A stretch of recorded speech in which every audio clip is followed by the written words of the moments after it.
Hi everybody, it's Ms. Mary again with another fun virtual story time from Midpoint Libraries. Are you ready? If you're ready for a story, wave hello. If you're ready for a story, wave hello. If you're ready for a story and you want us all to know, if you're ready for a story, wave hello. All right, so we are in a new month now. It's December, time for our long sleeves and bundling up a little bit. And I have to say that I really enjoy this time of year. It's one of my favorite seasons. Winter is in my top 4 of favorite seasons. So I thought, since I'm thinking about favorites, we could share some of Mary's favorite books. I know almost every time I pull out a book and I say, oh, this is one of my favorites. But these really are. Okay, so the first story that I have for us today was written and illustrated by Taback, and it's called Joseph Had a Little Overcoat. Now, you can probably see the gold seal here. Do you remember what that means? That is the Caldecott medal, and that means that this book, of all the kids' books that were published in the United States in the year that this one came out, this one won for Best Pictures. Pretty cool, huh? I really like this, and I hope you do too. There's some very interesting illustrations. Even the end papers start with some cool stuff. All right. Joseph had a little overcoat. Joseph had a little overcoat. It was old and worn. You see his coat? Has a lot of patches here at the bottom. Now, before we get too deep into the book, I want to talk for a minute about the pictures. This style of illustration involves having color, like the solid green, with other colors placed on top of it. So the drawing of the goose and the drawing of his boots, but also some of these flowers, he didn't draw them. They're a picture of a flower, like maybe cut out of a magazine and glued on there. So a lot of the flowers here are some collage. We'll see more of that as we go through the book. Joseph had a little overcoat. It was old and worn. So he made a jacket out of it and went to the fair. Joseph had a little jacket. It got old and worn. So he made a vest out of it and danced at his nephew's wedding. Joseph had a little vest. It got old and worn. So he made a scarf out of it and sang in the men's chorus. Joseph had a little scarf. It got old and worn. So he made a necktie out of it and went to visit his married sister in the city. Joseph had a little necktie. It got old and worn.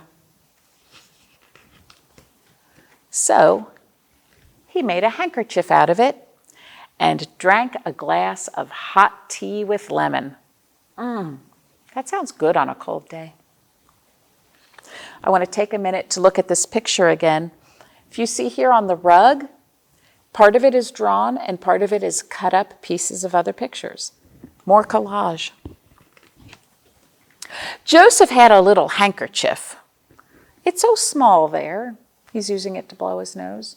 Joseph had a little handkerchief. It got old and worn. So he made a button out of it. It's very small. He used that button to fasten his suspenders. Joseph had a little button.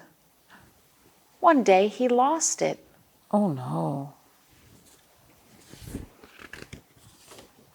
Now he had nothing.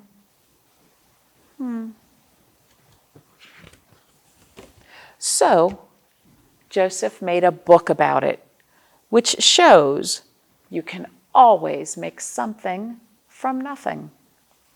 Isn't that a great story? And then there's a little more information from the author about this old story. This author didn't make this up. This is part of a long tradition. So there's a little bit of information about that. And do you know what? It's even a song. Now, y'all know I don't sing very well, but I really enjoy it.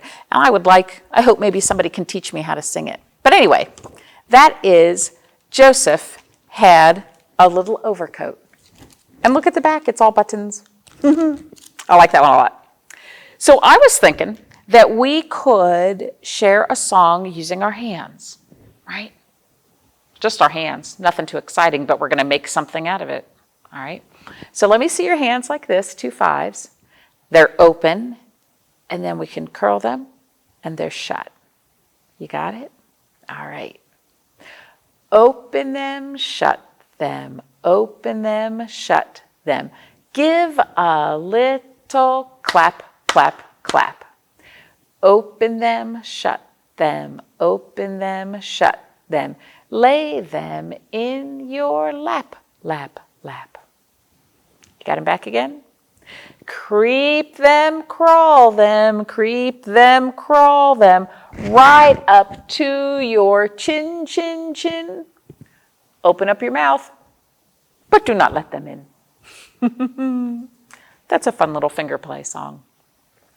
So I have another book for you, and this one has pictures that are also done with collage. And I'll show you my favorite page of this book when we get to the end. We'll read the whole thing first. This book is called A Polar Bear in the Snow. And this one was written for us by Mac Barnett and illustrated by Sean Harris.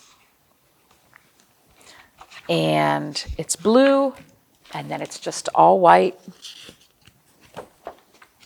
A polar bear in the snow. There is a polar bear in the snow. Still asleep, he lifts his nose to sniff the air. And he awakens.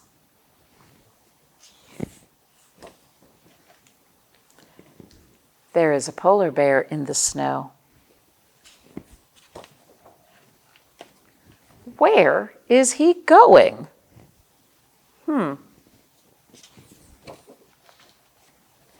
Is he going to visit the seals? No, he is not hungry. Is he going to hunker in a cave? Hunker. Do you know what that word means? Think about when you are curled up on the couch with a blanket, or maybe in your bed, and you get all snugly down and curled up. That's called hunkering down. So, is the polar bear going to hunker in a cave? No. His fur protects him from the storm. Is he going to meet a man? No! The man ran away. You see his leg down here? There is a polar bear in the snow. Where is he going? Oh. Do you know where he is? He is going to the sea. He wants to play. Look at that. Do you see him swimming with all the fishes? And when he is done playing and he climbs back onto the snow, where will he go then? Who knows? And that's the end of the story. So I want to talk about the pictures here. So the bear walked away, and we have these footprints, which are really just little marks on the paper, but we know by looking at them that they're supposed to be footprints. want to show you this other picture that I really, really like. Here, when we wonder if the bear is walking back to the cave, the illustrations, the pictures for this book are done with a little bit of coloring. Like you can see that face on that animal has a black nose and the black eyes. But most of the pictures for this book are done by tearing or cutting paper. So the illustrator cut a piece of paper into this shape so that we can see that as the animal's head, and then took some other paper and tore circles, and it looks like we're looking from a cave, right? These animals are inside the cave and they're looking out into the snow at the polar bear. And it's just done by tearing paper. Isn't that clever? I'm telling you, these artists, they're very creative.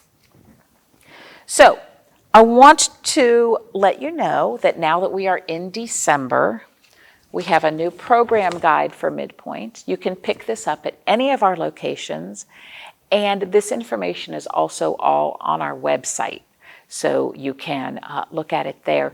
This tells you about all the things that we have going on at the library. I'm so glad that I get to share these virtual story times with you in your home or on the go. If you would like to come in person for story times, you can see we have a lot of story times at our different locations, different times, different age groups. All that information is here. And then we also have listings for all of our other programs at other locations for kids and teenagers and adults. There's a lot going on at your library. Check it out. Come and see us. Please remember that we do have space limitations for some of our programs, so sometimes we have to say only this many people can attend because we all want to stay safe. But there's so much going on that if you can't make this one, you should go to that one.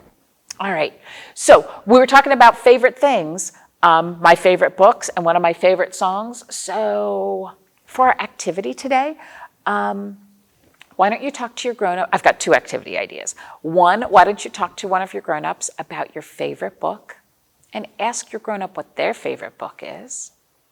And then the other idea for an activity is to make a collage, a picture by using other kinds of papers. Like you could tear up some colored paper to put them together, or maybe practice using beginner scissors and cut pictures out of magazines with your grown-up's permission, right? You always have to have a grown-up say that that's okay.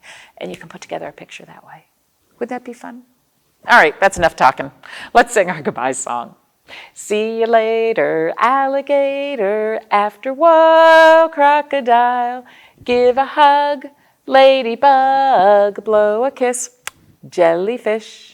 See you soon, big baboon, out the door, dinosaur. Take care, polar bear, wave goodbye, butterfly. Goodbye, everybody.